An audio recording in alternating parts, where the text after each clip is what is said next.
All right, welcome everybody to a Draft on Tap Wednesday. Or got my co-host here, Adam Aniba from the Burgundy and Gold. How are you, my friend? Good, good. We're really getting close there. Less than a month away now. It's moving quick, but you're gonna see like all the mock drafts on Twitter. It's like what mock draft Wednesday. It's mock draft every day. Like no Yes, matter that's what right. social media you're on right now, this is all everyone's talking about. But yeah, it's cool. Really, just speculating where some of these prospects will go, and learning about some of the late round guys. That's a way sometimes when I see a guy consistently mock late. I'll give him give him a look on, his game film, a couple games, see, where we'll go from there, and find some, some small schools gems this year. So we'll see. Now we did have a guest plan for today. Some scheduling things came up, and that's all right. So I will pivot today. And I thought maybe it'd be fun if we pulled up some Twitter peeps here and run through their mock drafts, and we'll do it like that. We'll start with at Domo under DMV. I like Domo on Twitter. He used PFF, and he at 16 he has Peter Skoronsky. Feels like that's about the right range. Maybe he's not there yet at 16. Tell me a little bit about what you like for Skoronsky. Feels like he's more suited to play guard. What are your thoughts here on the big man? Yeah.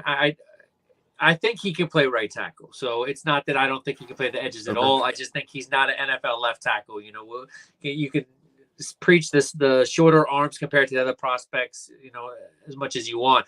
But the bottom line is, for me, just watching him, his athletic ability, his movement, I think he could be a legit right tackle or even guard. But left tackle, I think he would really struggle on the NFL. But that again, so we're talking about, Darnell Wright too from Tennessee. Who's a better right tackle? So that's when we get to another discussion. I think Darnell Wright has a higher ceiling on that side. So Mhm. I think somebody probably will take him earlier.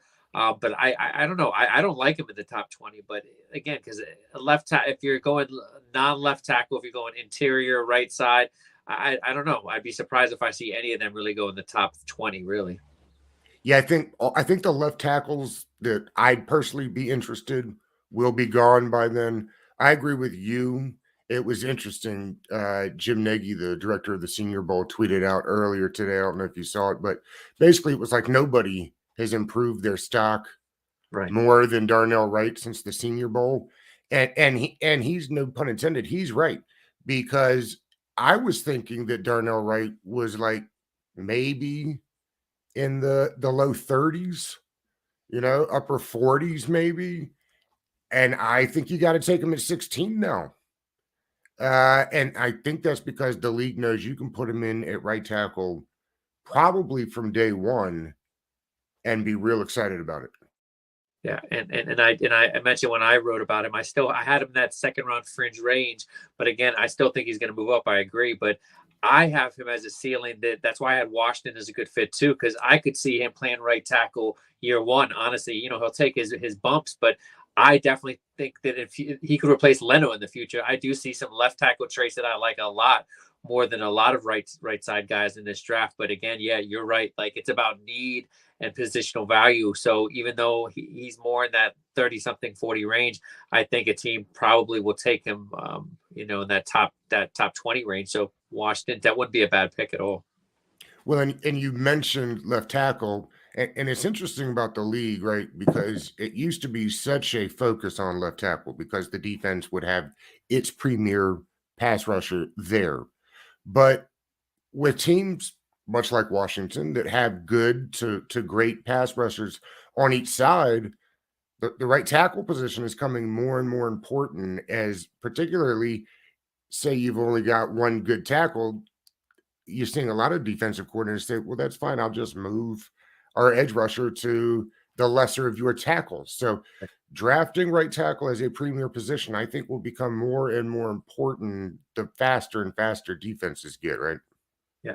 And Ron Rivera, we hear him talk every chance he gets. He talks about positional versatility. So, I really focus on those kind of guys, and I focus on the ones, the fifth year seniors, and some of them even they're longer than that. So when you talk about a guy like Hooker, everyone is so concerned with his age. There's so many prospects that are going to be early day 3 guys that are 5, 6 years in college. So to me, that doesn't matter. When you're drafting, you're not hoping to get a 15-year veteran. You're hoping to get, anywhere between 8 to 12 years with an average of 3.5 years, I think is the straight up average. So, if you're talking about a couple of years, it doesn't matter, but Rivera definitely puts a lot of emphasis on it. But, if you can play every position on the line for the most part, that's definitely, I think, going to gain their attention. It will, and I love that you said that. It was odd. It was running through my mind earlier today when I was thinking about a certain prospect. I can't remember which one it was now, but you're right. We're always trying to get younger, so for some kind of number that's out there. And you're right. If most of these guys aren't getting second contracts with the same franchise, so why we put this value on age, I think sometimes is overblown. Okay, Domo has here with the second pick, Keely Ringo from Georgia. And I kind of think we've talked about this in other episodes. I kind of think whether it's first round or second round, which one they'd go first, right? But it feels like secondary and O-line, the first 2 rounds, maybe first 3 rounds in this draft. Right. It just makes sense. You're talking about offensive tackle, interior.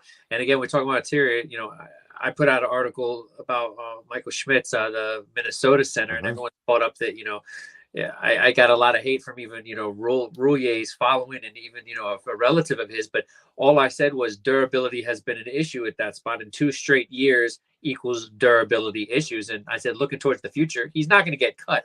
It's over 12.5 million dead cap hit. So, but the thing is, you got to look to the future. So a second round, I understand people say, you got to play right away. But I think if you can get a developmental guy at center like that actually has experience, even though it's high school, and guard, you look at those positions. They're not sexy, but the thing is, this team has a real problem with building an offensive line. And if they're going to put a guy like Howell or even Brissett back there, they have to put a ton of emphasis in this draft, and you're going to find guys that can play early on in those first 3 rounds. So, so it's not just guard and tackle; it's definitely center, in my opinion, too. Just not too early.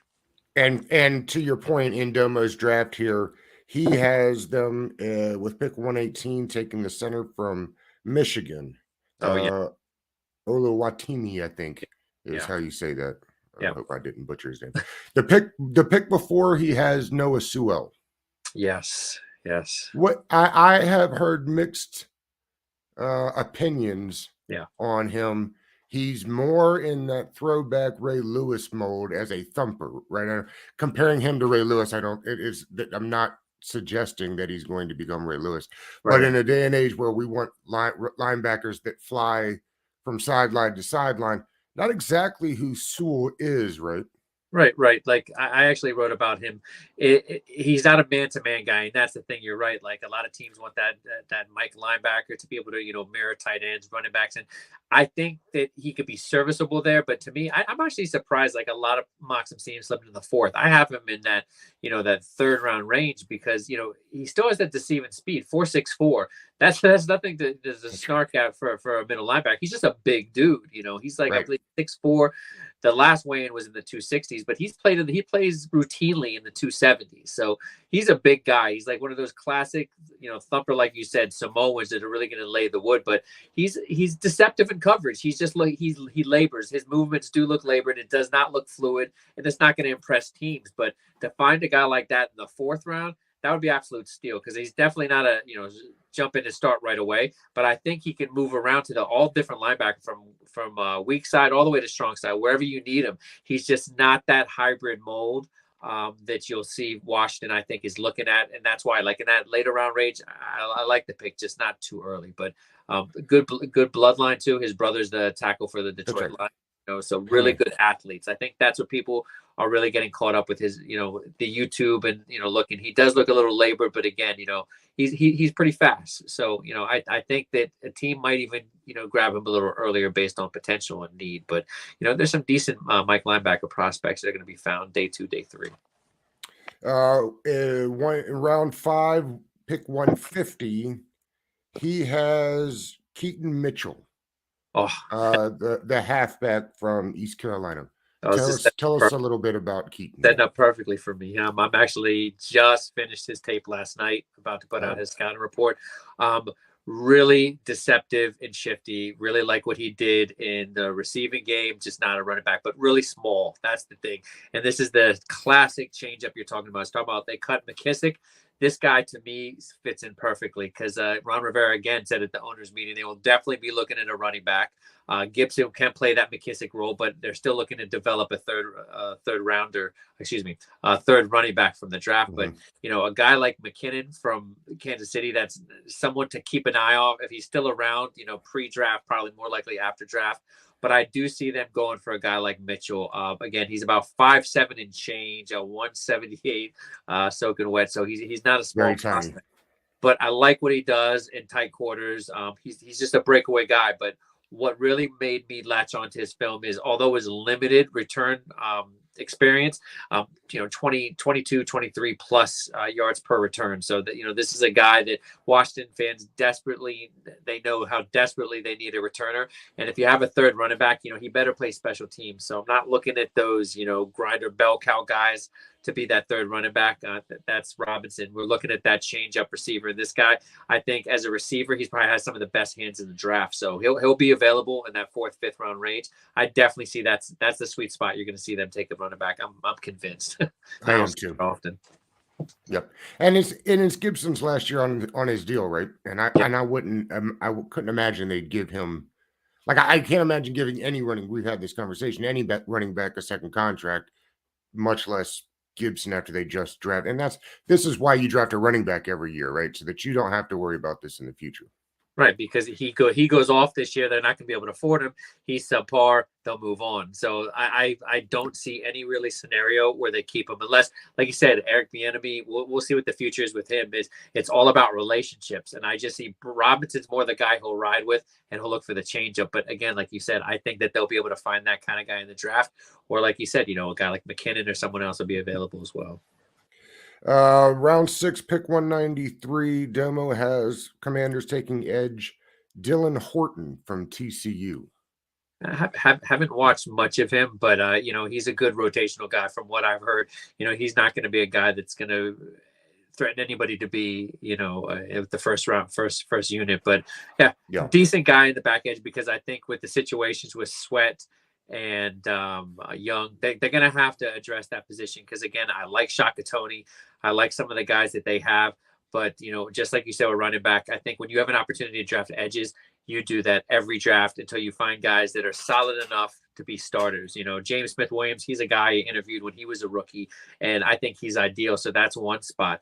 But I think his play is starting to show he's good enough that, you know, when that rookie contract runs out, which we're coming up on, I believe it's after this year, that guy will be able to, you know, find a team that potentially even, you know, be willing to invest in him as a starter. So I think, you know, these are the rounds 5th, 6th, 7th that you start to find a guy that, you know, hopefully can get in the rotation. And, you know, Sweat or Young, I know that they said that they like to keep all of them. I still don't see a situation where that's going to happen now.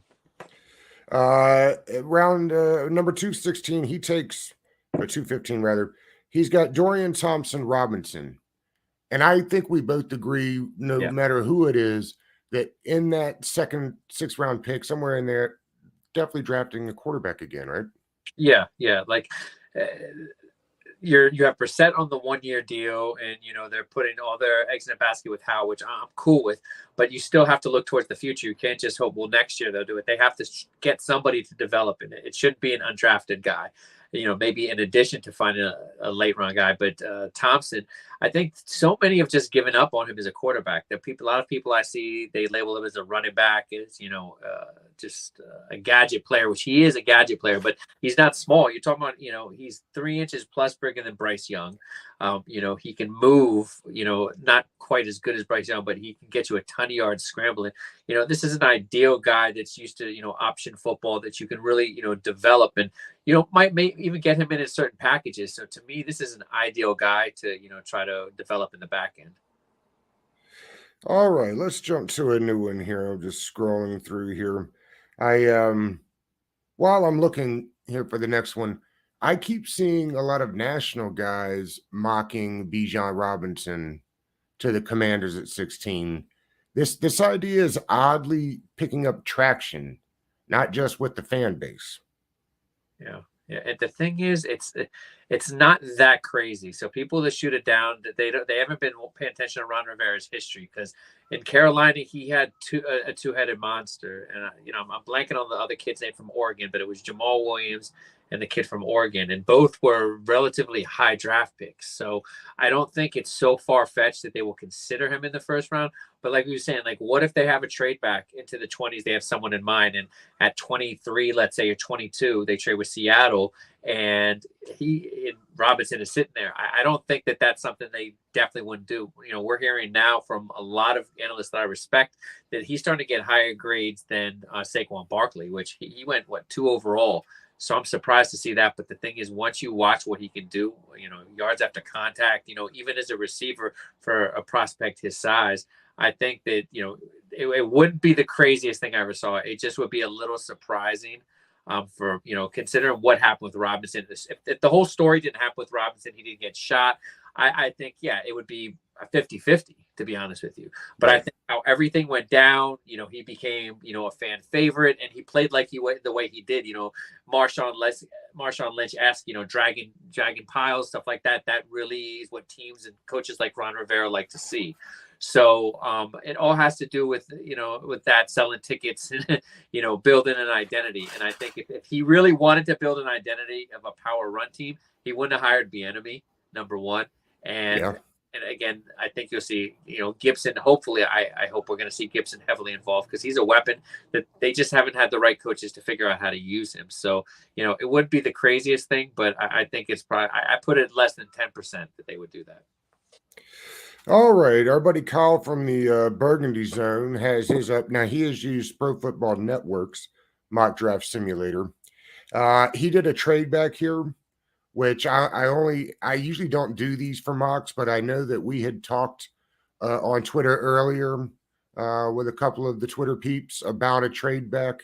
And so I just happened to see it here. So he trades back to 23 and takes Darnell Wright from Tennessee.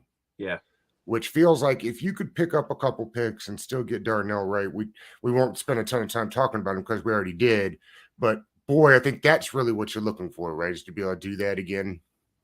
Well, one thing I know about Kyle too, he's been talking about Darnell Wright in the chat for a while.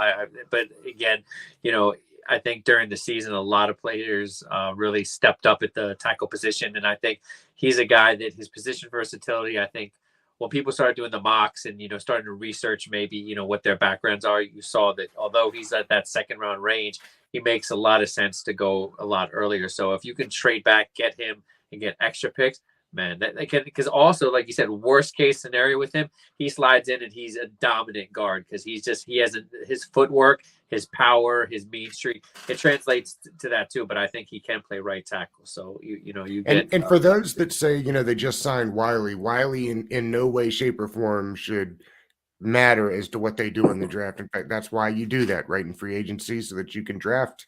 Yeah, it's not big. It's not even a big money contract. It's not even starter money. You could argue that that's like rotational money, but again, Wiley also plays interior also. So I think worst case scenario, they'll see what happens with Cosme, because I think the plan's definitely to play him at right guard.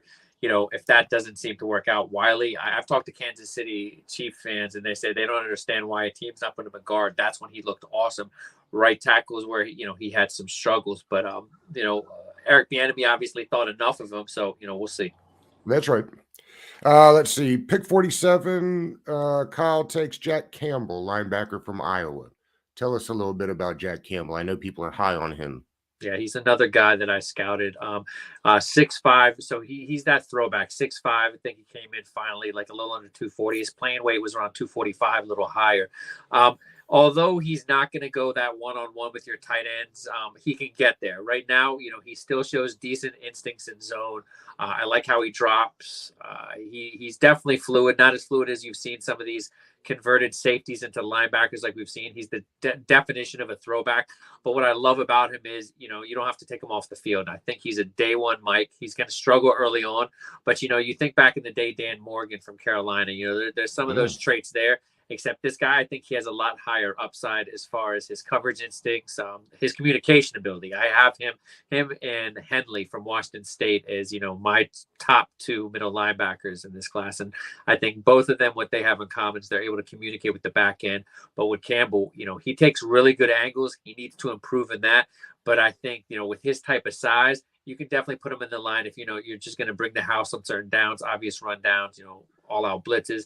I think, he's definitely a great guy to, especially if you're going to get him on day two, to be able to just, plug and play him. But he'll have some struggles. There's no middle linebacker in this class with a first round grade, but this guy's the closest to it. I think, like I said, him and Henley. Interesting pick from Kyle next, just because he's been all over the place today because of his pro day, and that's Israel Abakanata. I hope I got that right. He's the running back from Pitt. Okay. And he was flying today. Yes. Yeah. At his workout, 41-inch vertical. I think they said that he ran a sub 4.340. Just moving today. But bigger. I think at like 217. Oh, wow. I didn't see that. Wow. No, I've been here, but I haven't watched much on him. Like I said, I've been looking at a lot of those scat backs. I didn't see him in that role. Yeah. I thought that guy's more starter potential, but everything I've been hearing about him, just athletic freak. And, really, I think he has the ability to really get a lot of yards after contact. That's going to make, a lot of teams flock to him. But again, no one in the first round besides Robinson, but guys like him, I think you'll start to see them come off the board in that mid to, late second round. At pick 118, he's got Travius Hodges Tomlinson, cornerback from TCU. Yep. A little undersized. That's my big concern with him. Like, I think he's got a top 50 grade, but a lot of analysts, evaluators I know said, if he was a little taller, I think he came in at just a shade over 5'8". Oh, wow. 80. So he's very wiry, smaller, but can play the slot. But I think a lot of the fear is that he's going to get pushed around on the NFL, because although, he had a lot of success at the college level, I think those bigger receivers, he's not going to be able to play jam. So, you're probably limited to more quarters zone with him. And when you have that slot guy, because he's definitely not the size to, kick outside, you want to see a lot more physicality. I like him as a back end guy. If he's you find him in the 4th, 5th round range, which we're talking about, that's a really good position to get him. But it's a shame, because if he's a little taller, he would definitely go a little earlier. But his overall size, I think that's what everyone tells me. That's a concern with him. And, if there's enough room on his frame to, because it's not just about height. It's about, is there enough room in that frame to really, for him to beef up and get there? And some people are questionable about it. But decent depth pick for cornerback for sure. At 119, he takes Cameron Latu, tight end from Alabama. This is in the range where you'd like to pick up another tight end also. Correct me if I'm wrong. Yeah. I'm not a huge fan of his. I only watched a couple games, but he definitely has some blocking ability, but he's pretty slow for the most part. It's not just time speed, just how he gets from point A to point B. He labors, he's stiff.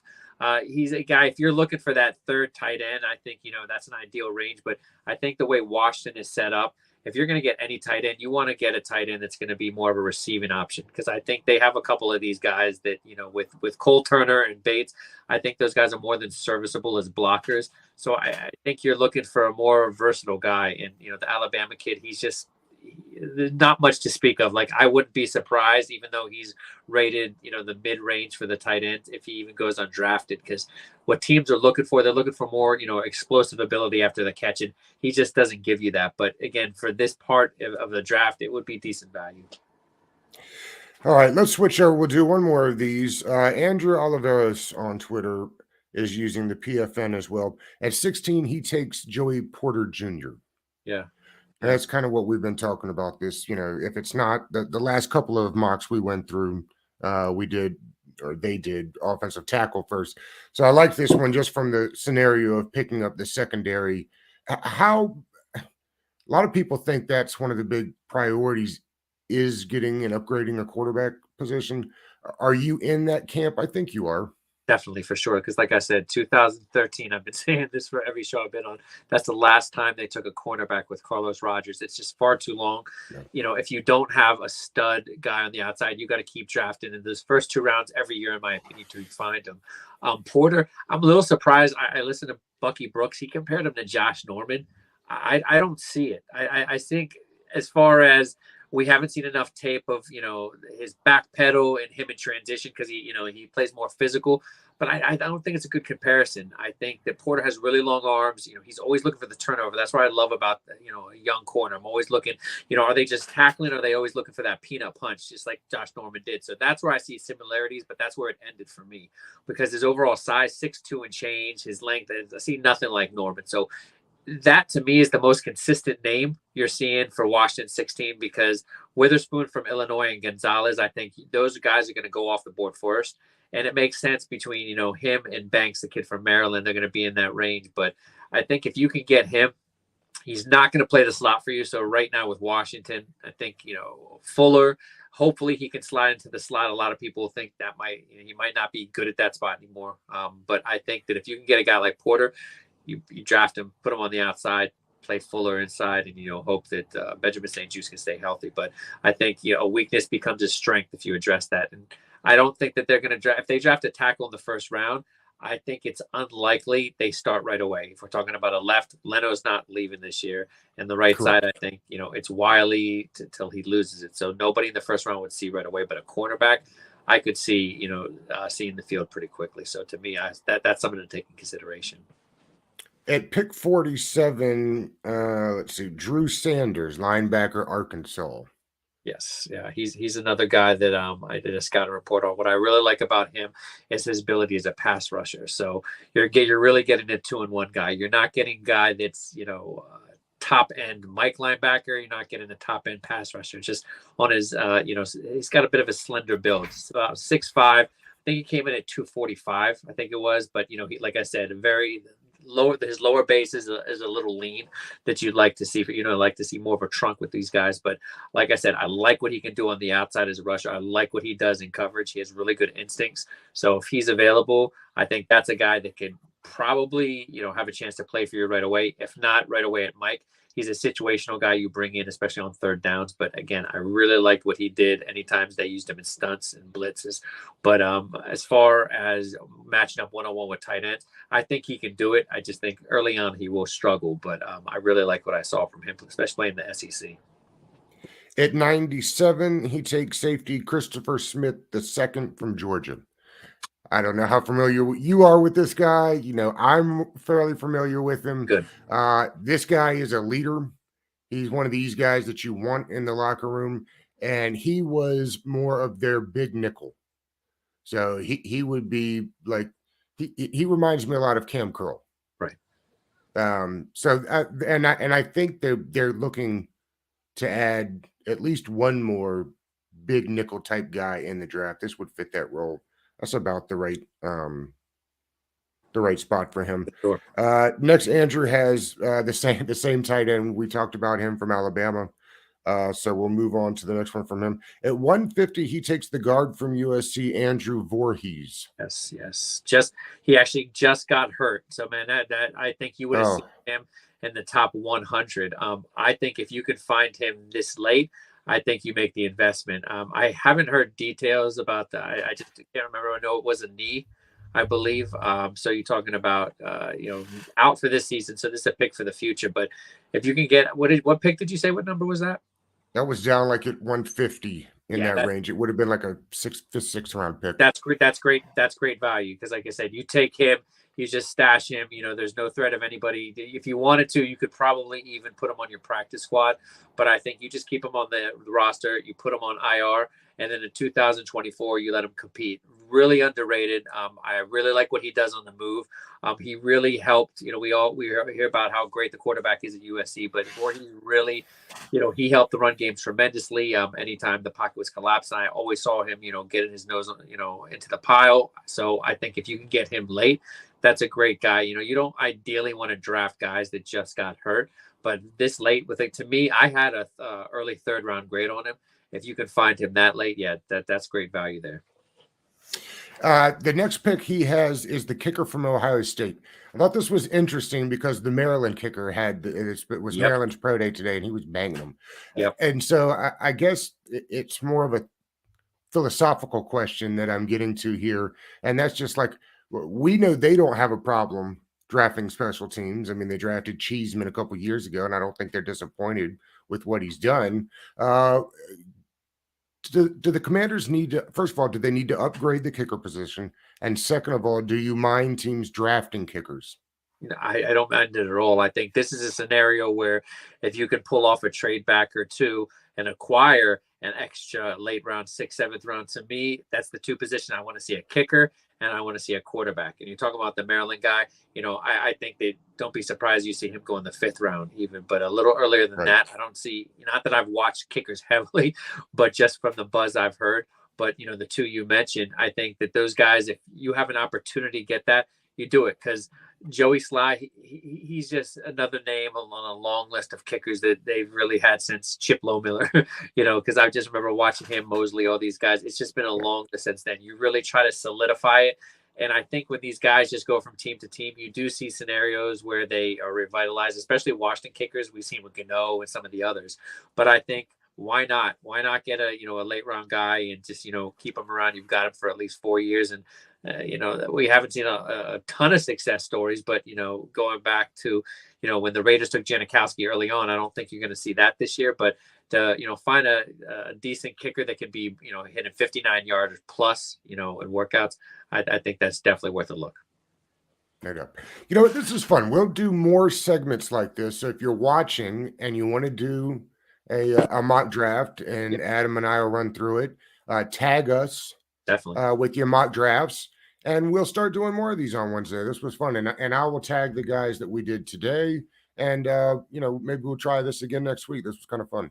Yeah, I get tagged all the time on Facebook and Twitter. I try to get as many as I can. It's just it's a lot, but anytime and I'm honest. When I get to, I tell them I'm like, someone tagged me today with Washington, the tight end from Georgia in the second round. I said I love him. Don't get me wrong, but I just don't see him because part of it is valuation. Also for me, it's who do I envision prospects to value that could be targets for them. So I'm honest with it, and I'll definitely give honest feedback. So just tag any of us. That's right. Yep. All right, buddy. Well, I'll see you next week. All right. Have a good one. Thanks.